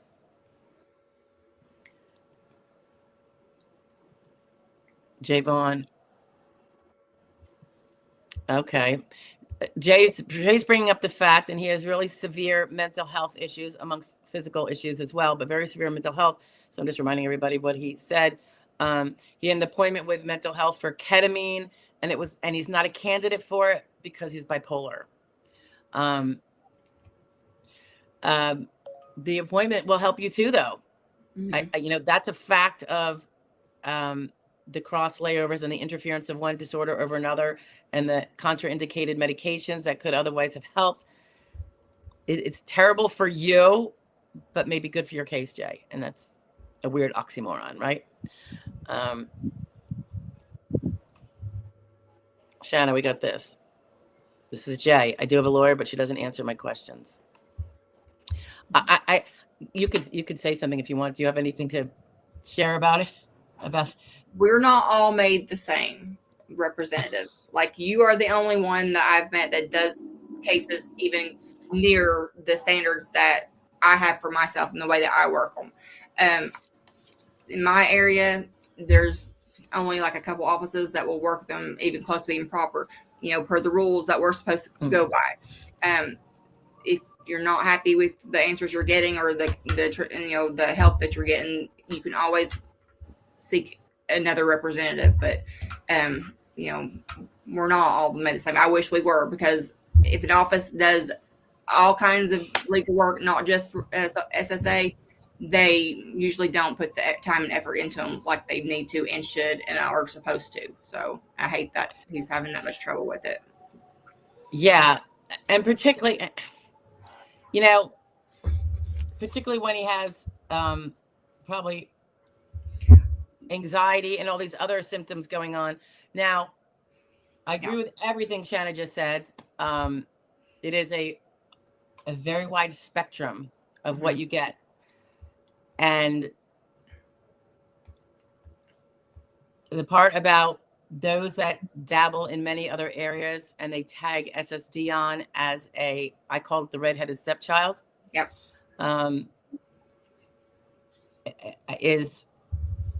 Is gross to me. It's really gross. You're tagging on the very vulnerable population to probably a population that is less vulnerable of your cases, and then not treating it the way it should be treated. Yeah. I will say, I don't know if your lawyer has a portal, Jay. They are very helpful in terms of leaving no client behind in communication. Now, on a different perspective, I can also say a lawyer or a non-attorney rep is not going to have the time to spend 2 hours on a phone, or even like lengthy time on a phone answering questions necessarily either, because they have to work on your case and the other cases and do their job, the actual job they're getting paid for. But there are ways to communicate and answer questions other quickly through a portal. It could be messaging when she's sitting in court killing time. I mean, I answer questions. I could be sitting in the doctor's office with my mother, and I can go into my phone, into my portal, and place where I can't be on the phone with you, but I can respond to that if I can get in there. I prefer doing it on my computer, and sometimes I do bring my laptop, but it is a great way. And that's actually one of the reasons why I started some videos, several years ago, was for my clients for some repeated questions. Sometimes it was like every client asked the same question. So here's a video that explains it. And sometimes it was the same person re-asking the question because they had poor memory. And I can't just keep giving up the time because I don't have it, or else I have to give up the cases. So that was another reason why some of those daytime videos came up. And of course the Q&A sessions here are much more recent. They're just in 2025. But so there is a somewhat of a defense in terms of they can't spend all the time, but it sounds like you're not getting her to even spend any time, like, whether it's, giving you, emailing with you, or which could work, or a portal if she has a portal. Communicating is what back when I used to pay attention to this stuff, when I was a New Jersey practicing attorney, which I don't pick up New Jersey cases anymore in terms of New Jersey state law. I just do New Jersey federal Social Security disability cases. Communication was the single largest bar complaint by consumers against their lawyer. Ignoring them, not returning calls, not having their secretary return a call, all that business. So I know it's a big problem. And I will say it is a problem even with non-attorney reps, from what I hear. And I think it's a bigger problem with the bigger practices versus the ones that don't go volume based and take more than they can handle. The ones that are more focused, I guess. I agree. Deborah Thornton. Oh, that's super sweet. I can't tell you how much I appreciate you. I'm confused about the date my lawyer put as onset date. I have worn bilateral hearing aids 30 years, despite my reluctance because of recurrent episode of, she probably has a part 2. MDD. Wait. Okay, episodes of major depressive disorder, I think. I received cochlear implant in February 2024. I went back to work February 2024. Oh, and you were suspended March 26. So that could be a failed work attempt. Doctor took me off work remainder of school year. I'm a teacher, went back to work August until,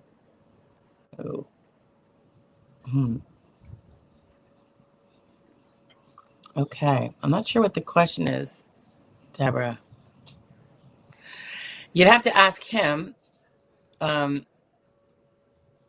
He should be able to just tell you. If you are working full-time in SGA without any significant breaks, so if you have a stretch of like 6 months of working and working prior to when you stopped, it's going to have to be after that. Mm-hmm. Because that would kind of cancel out the prior, because that would be a successful work attempt. So that might give you some guidance right there. It sounds like you were working until about February or March of 2024, but then you said you went back to work. I didn't really catch the rest of that phrase. If that going back to work was successful, i.e. more than 6 months, that again would put you after that again.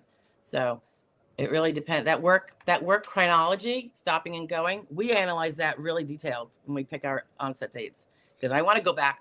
And your lawyer has every incentive to go back as far as he can, because that will affect potentially the back benefits, which will affect his fee. So for that reason, and that's a real good reason to have a lawyer or a non-attorney rep do that initial application for you, because when some people call the SSA and they do an online start and the SSA picks the onset date, a lot of times those staff do not do all those questions to see how far back you can actually legitimately bring that onset. We have to frequently ask for amended onsets, mm-hmm. and getting them to change their onset on initial and recon is very hard. They seem to go with whatever was put in there first by whoever. And if it doesn't go to a judge, sometimes it won't get changed. So it's really important. And if you win on recon with an onset date that could have been different, you're going to regret it, because you don't really want to appeal either. If you prevailed on initial recon, so it is good to make sure you get that down pat when you apply, because it's a hard thing to change without going to an ALJ judge. Mr. Vincent, is there a blue book listing for prescription pills causing severe side effects and how you can prove which medication you're taking? That's, I'm going to say probably not. It's not a blue book listing, but that doesn't mean those symptoms will not be disabling. Your prescriptions are for a diagnosis. That diagnosis would presumably be severe, a severe MDI, or it's an MDI, and it may be a severe one. Probably it is. And then that's when you want to make sure you answer that properly in your one of the reports that they send out, whether it's the side effects. I think it's the function report, the side effects of your medications. And how can you prove which medication you're taking that's caused? You don't have to prove which one necessarily. Prove you have the side effect. And I was just saying this. It applies to medications too, but I was saying it to a client yesterday. When you have a bunch of symptoms, and it could be caused by medications, it could be caused by failure to be able to sleep at night, it could be caused by a particular diagnosis, one, two, or three. You're not the doctor that necessarily is going to decide which one.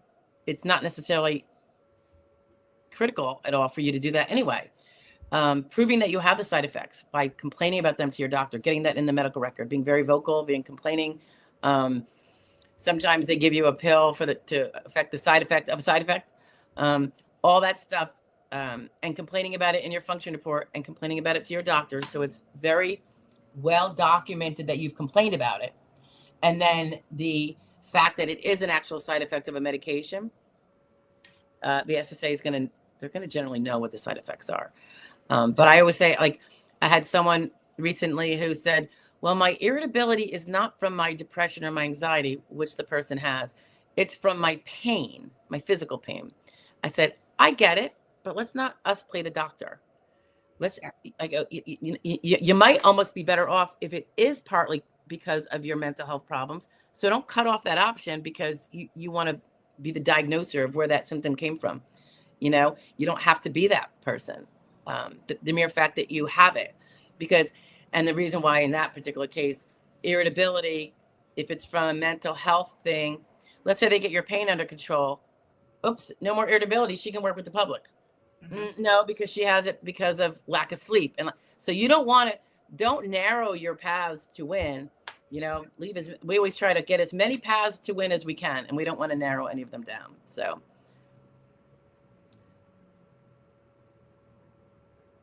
All right, Dale, you're asking silly questions. So I'm going to skip that. Look at this one, Shanna. Oops, can you see it? Yeah. Yeah. He's just being a Weisenheimer. LC. Don't know if I can answer this, but I'm going to pop it up for you. What is success rates for recon when you have good medical records and are over 50? How long does Recon and ALJ step usually take? Okay, so a few questions there. I don't know if they actually break out Recon approvals by age. I have not seen that provided. I would love to see that. I noticed they don't seem to do that for any of the ages. Have you seen anything, Shanna? No, I don't think so. I mean, we all know that people have a better chance of winning over 50, but they don't really give us those numbers. Maybe because the people under 50 are going to be very, very angry, So I can't really give you a success rate for Recon when you have good medical records and are over 50. I suspect that Shanna and I have better rates than most just because, and I suspect that people with representation overall have better rates than the average. I think a couple of years ago, the waterfall chart that I saw for Recon was 15%. Don't know. I know we are way higher than 15%, but but we do the work on Recon. We don't let it just organically keep going without, like, we actually do stuff. And our clients do things. We give them legal advice, right, Shanna? Like legal advice as to what medical evidence to pursue. And that's probably why there is a better Recon rate than that for people who do that. Not really allowed to talk about what those rates are, though. That would be a problem. How long does Recon and ALJ step usually take in average?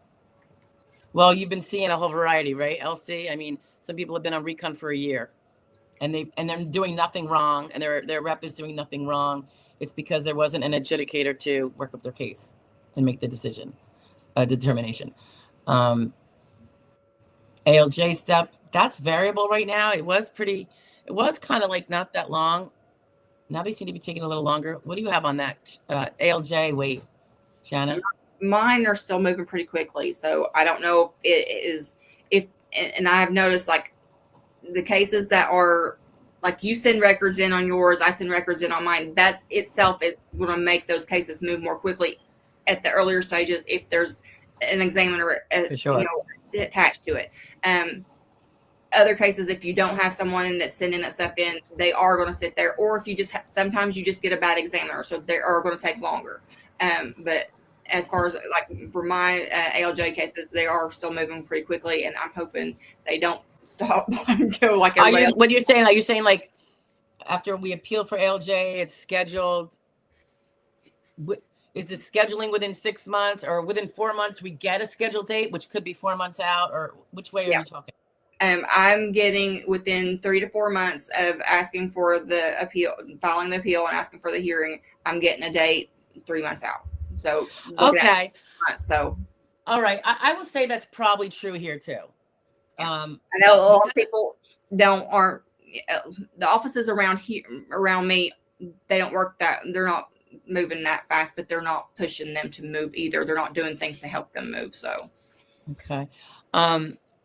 I thought it was seeming longer because there was a brief spell where it seemed like when I filed the ALJ appeal,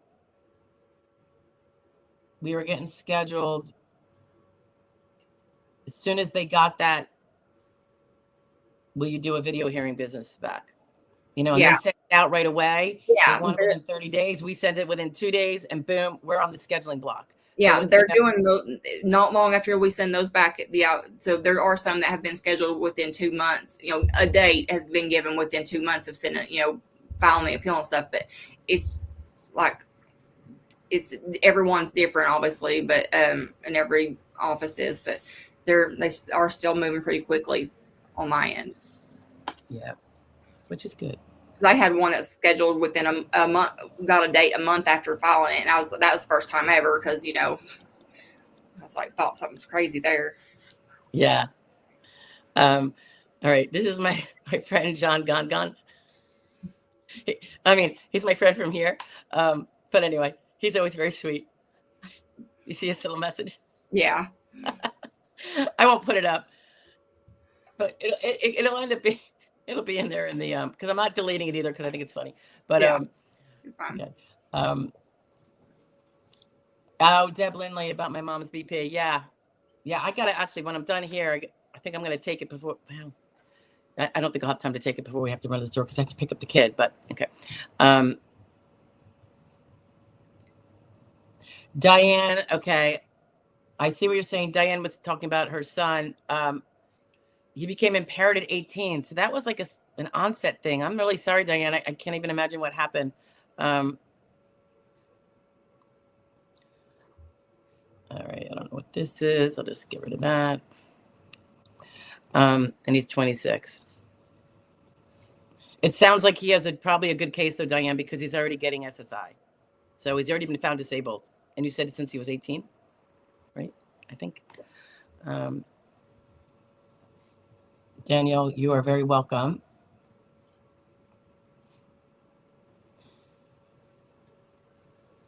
Danielle Cobb is close to 65.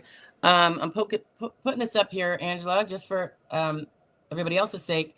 You can file for disability if you're 65, guys. She's the one that commented that she was waiting for the phone call. Oh, yeah. Okay. That sounds even, that sounds even better. But just a reminder to people, because some people think, well, because I'm in my 60s and I can collect early retirement, don't bother with SSD. I think you should. It's going to leave money, if you're disabled and can't work. If you're disabled and can't do your most recent job because of physical impairments, I would say go for it. because you might boost your benefit by 30% for the rest of your life if you prevail, versus if you took it 62 and you know, or 35%.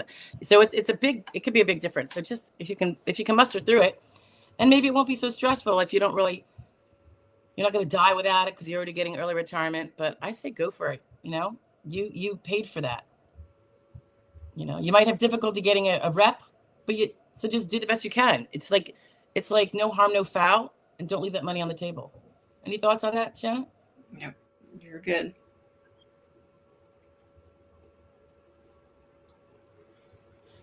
Deborah Thornton, September 27, when terminated for hearing. Okay, this is that. Okay, so this is the hearing thing. When terminated for hearing and poor job performance. Lawyer put onset date in June. I have many other impairments as well. I'm almost 56, just had a total shoulder replacement. Yeah, I mean, it's going to probably come down to exactly when you stopped working from a technical point of view for onset, I think. 56, you're at a good age. I know sometimes they make it difficult with teachers because they say it could be like sedentary or light. At 56, you have to prove that you can't do the teacher job and you got let go for poor performance. I think you have a good shot because of that job. I mean, it would be harder for, you know, if you weren't terminated, if you just, you know, bowed out perhaps, and you were 52 and they said, well, you could do sedentary, you know, but at 56, I think you have a good shot. A termination letter, if she had one submitted. Yeah, keep that. And for poor performance, yes. And presumably not like for no reason you were being a wise guy and, you know, whatever.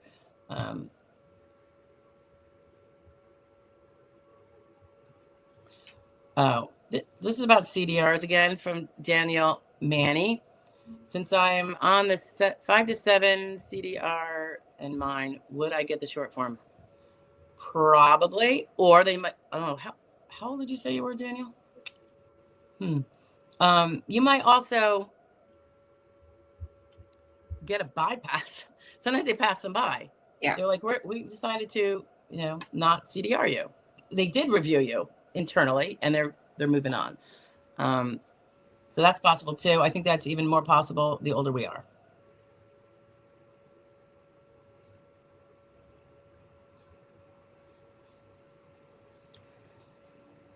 Angela's on you're on SSI, Angela? I forget where we're at on this one.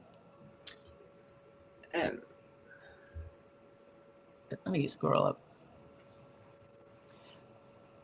She's the one that said that she was waiting on the call from Social Security for the review. Are you switching? You're on SSI. So is she switching to SSD? Did she have some work? I don't know.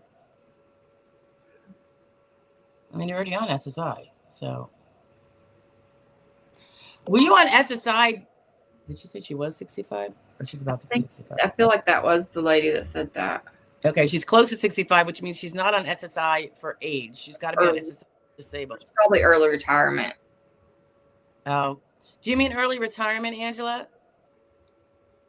You said SSI. That's not early retirement. That's welfare. That's the supplemental security income, which is for disabled if you're under 65. Disabled and poor, or 65 and older and poor. Yeah. Maybe you're on retirement. Okay. Let's see. Justin, you. Oh.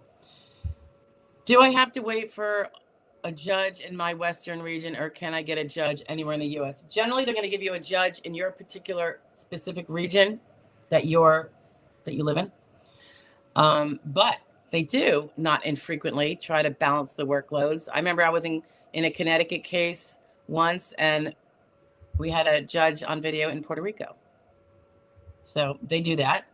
I know with certain age groups, they put it into this other support group sometimes, like some older ages. So I had a case, and it was a judge out of Massachusetts, even though we weren't in Massachusetts. I mean, so we had multiple states, because I'm in Pennsylvania physically, but my client could be in Oregon, and the judge was Massachusetts, that kind of thing. And you cannot pick your judge. Well, actually, I remember people talking about, might have been colleagues, about, well, if they move and officially get a new residence, they can get out of that one district, the one territory that has really low approving judges, and so they have a slightly better chance. There is that. It's quite a bit of a hassle, though, to do that, but because they are supposed to move your case. If you haven't been, if you do move a territory, you're supposed to get a judge from that territory. All right. Old Wood Rat. Woo, what an awesome name. Initial application, I had a mental CE. The doctor's report to SSDI indicates I meet a listing 12.04. Ooh, initial. Is this a good indicator that we use the value?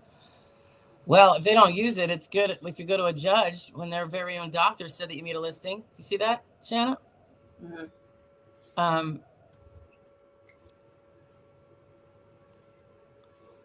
If he says you meet a listing versus you saying, I think his report suggests I meet a listing, that which would be different. If he says he meets listing 12.04, and I never see CEs make those determinations, so I'm not sure what language you're talking about. It's if it's a psychiatric evaluation, it's at the bottom of it. It says that they can slightly or moderate. Their remembering concentration is slightly moderate or whatever. That's probably what they're referring to. And unfortunately, if that did it, we'd be a lot better off. But they don't always, right. Make it. Yeah. Yeah. If there was a medical expert, sometimes they get medical experts. Sometimes they do these like after your ALJ hearing, even they want to send your case to a medical, the judge does. Sometimes the medical expert, there was none at a hearing, but he wants a medical expert to give an opinion on a listing. And if that doctor says you meet a listing, you probably clinch the ALJ hearing. Yeah. Almost undoubtedly. Because I just got one just like that recently. He went to the CE. If it was just for that that CE, determining the approval, he would have been approved. But he wasn't seeking mental health treatment to support that CE, so he got denied. So yeah, you gotta make sure you're going to the treatment as well. Right. Deborah just added in that her lawyer hasn't responded to any questions and she has never actually spoken with him. That's typical in bigger practices. I always look at it. I used to work for law firms when I was a young lawyer doing New Jersey law. There was 2 such law firms. Obviously it wasn't my cup of tea, but yeah, I think the mistake lawyers get that are just in tune with traditional law practice protocol is that they don't speak to the client only if it's a billable hour. And they're, and they carried that inappropriate protocol, might be appropriate for billable hour stuff, although there's still the biggest complaint for non-communication, but that does not carry over as proper procedure in SSD practice at all. I don't think, again, he's not there to be your professor and teach you SSD law. That's not his job. However, answering questions that you need to know, and or to relieve your worries a little bit. There are a lot of times I'll get a question and be like, well, I can't really answer that without, going through a treatise or something, but I do have a video on that. Or, because some people, occasionally I get someone who just wants to be hand-fed all the work we're doing every day that we're, on the case. And I'm like, that we can't do that. Also, we can't get our work done. We can't do that. But answering basic questions is super important, and letting the client know that you're working, you're there, you've got their case in front of you, and because I'm not touting the portal thing there, Shanna, but It does make it easier. Yeah. Mr. Vincent, I appreciate you too. Viv, hi Viv. You snuck in here, huh? I didn't see you earlier. Medical consultation report was weak, which is often the case, and not very supportive. Summary seems to be contradicted using the word may a lot. What do you think? Oh, yeah. If he says she may be able to do a full-time job, I don't know what the may is, but yeah, may is one of those words that mean nothing because it also means may not.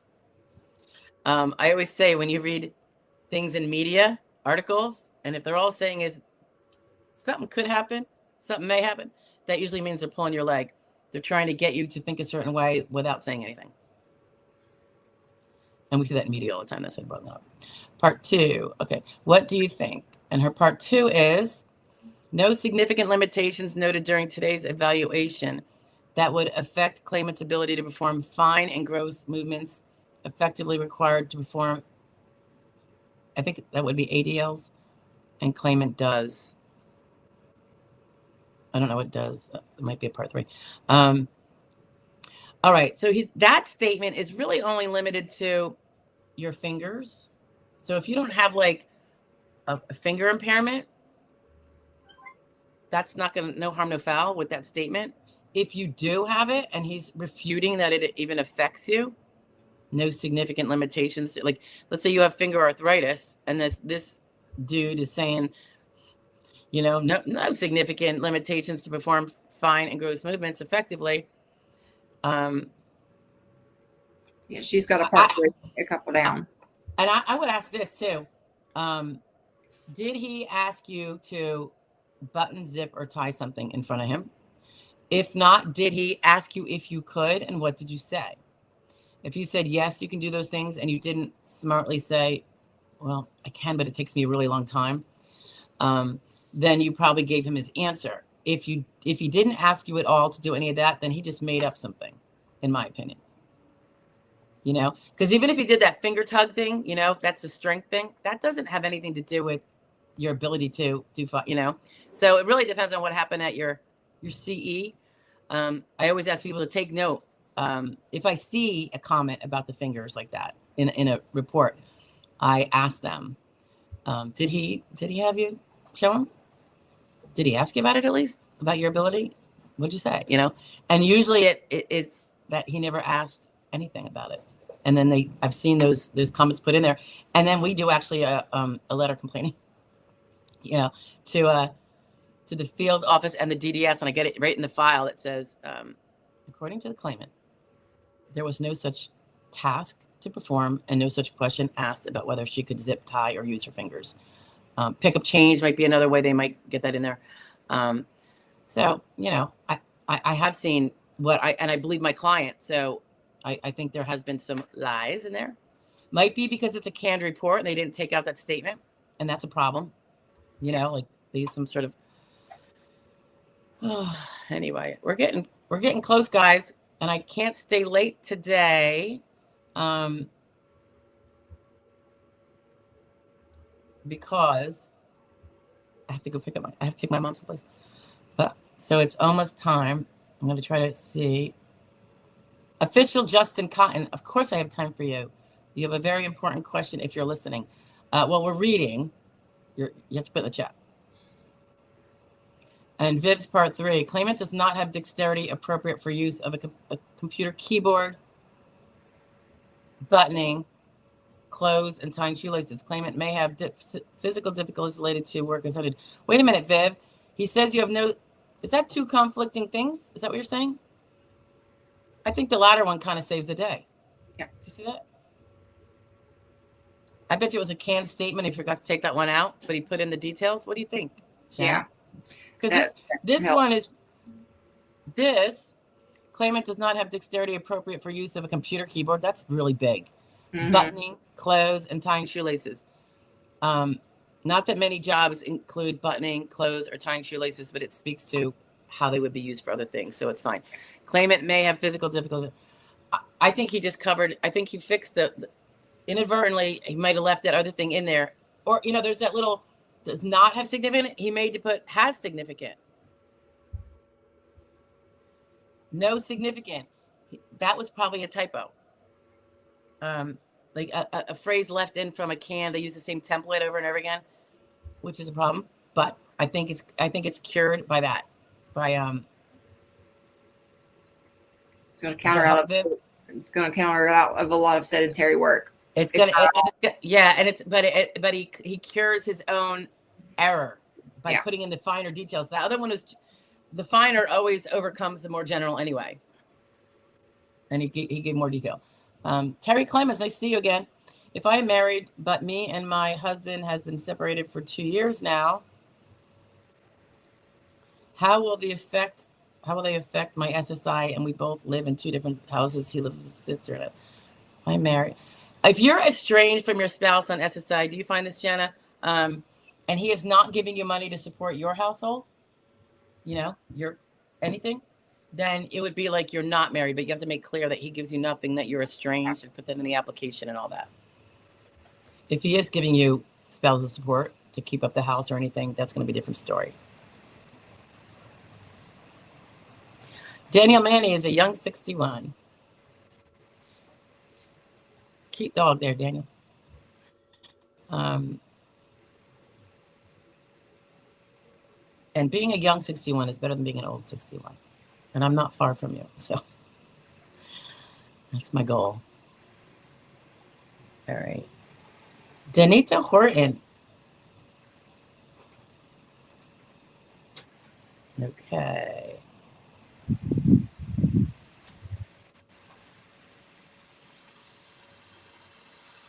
I'm not sure if there was a question there, Virginia.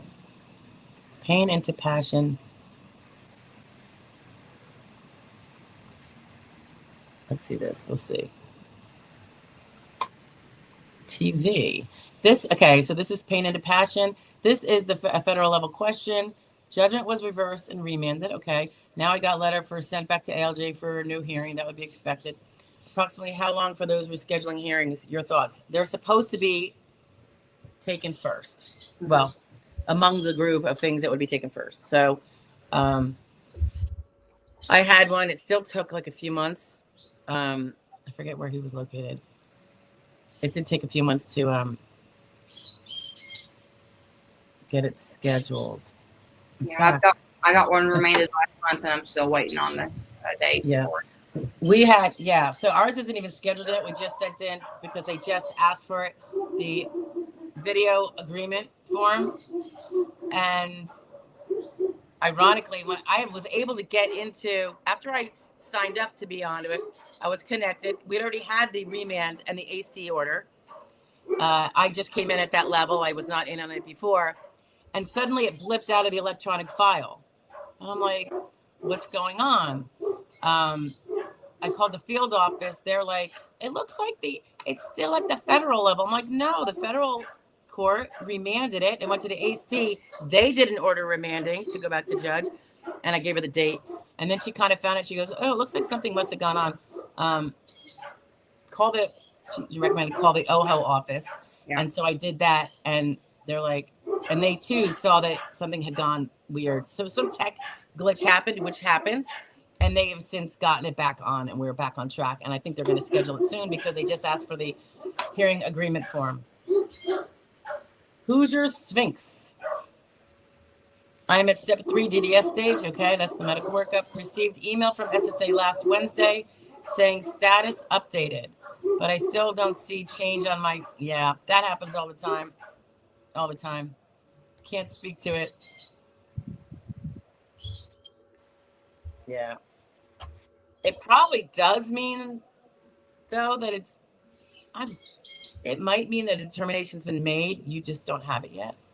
Yeah. Because something happened. And the DDS doesn't put that in there. The DDS doesn't do status changes like that. So something might be going back. Your weight might be over, but you don't know which way it went, of course.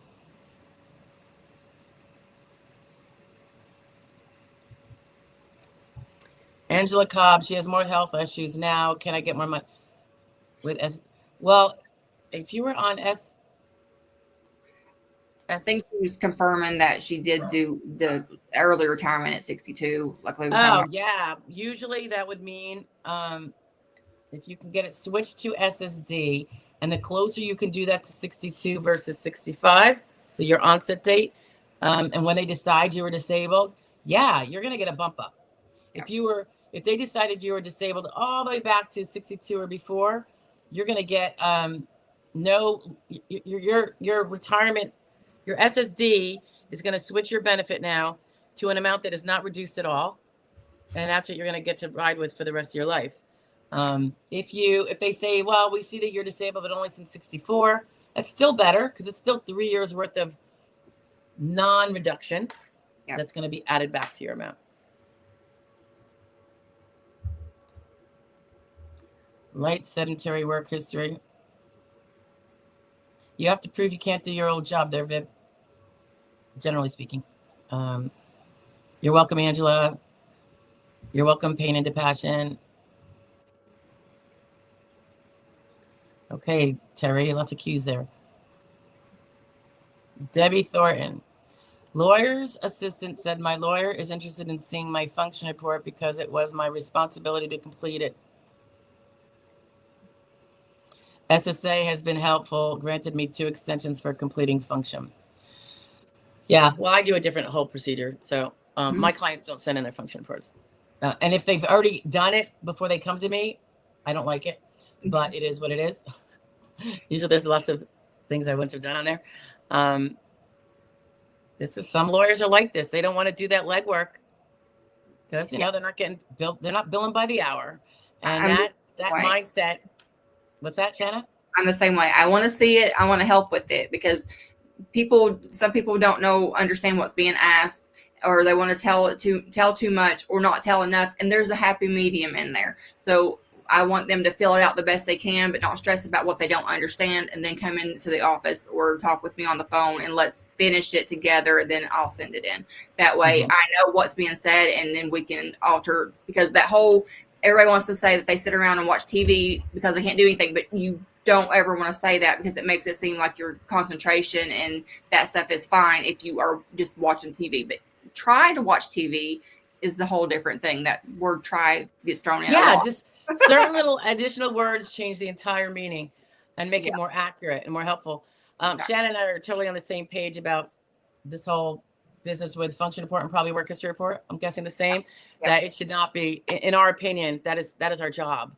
And we have different procedures of doing it, though. Like I as some of my clients who might be here know, when we take on a case, we get activity information from a packet we provide you that is going to be where we then really take on a hands-on approach to drafting the function report with you based on your information that you gave us. And then we confer on any clarifications needed. And our activity packet is very similar to the function report you're going to receive from the DDS demanded that you have it there yesterday, with some extra questions that we think are helpful that we want to add to the answers. It gives us some more information that people don't think to include because it's not in the function report. And that's, so nothing. And then we submit it also. We take their draft of everything. We make it legible, so to speak. And we actually put that on the function report in the area where it says who did this, client with typing assist by S. Joy. Because there's no reason to not be transparent about that they needed help because this was a little above and beyond them. I know one person told me once that their lawyer, or it was a receptionist at, I forget if it was an advocate office or a law firm, but the person told them, "Oh, we can't help you with that. That would be illegal." I'm like, "No, that's actually your job. That's your job." Like no lawyer goes, like when you have interrogatories in a different kind of case, like in a state level case. Oh my gosh, the attorneys draft them up actually. They speak to the client, get the answers, draft them up in verbiage that's appropriate, and they go in. So, and they also prep them entirely for depositions, and just as you should be prepped entirely for your hearing, you know? So it is, there's it's the whole thing that we were talking about before, a very big spectrum of Yeah. what different practices think is the appropriate level that they will provide to the client. Yeah, I don't like surprises, so I want to know what's coming out of your mouth before we get into the hearing with the judge. So yeah. Yep. Yeah, that too.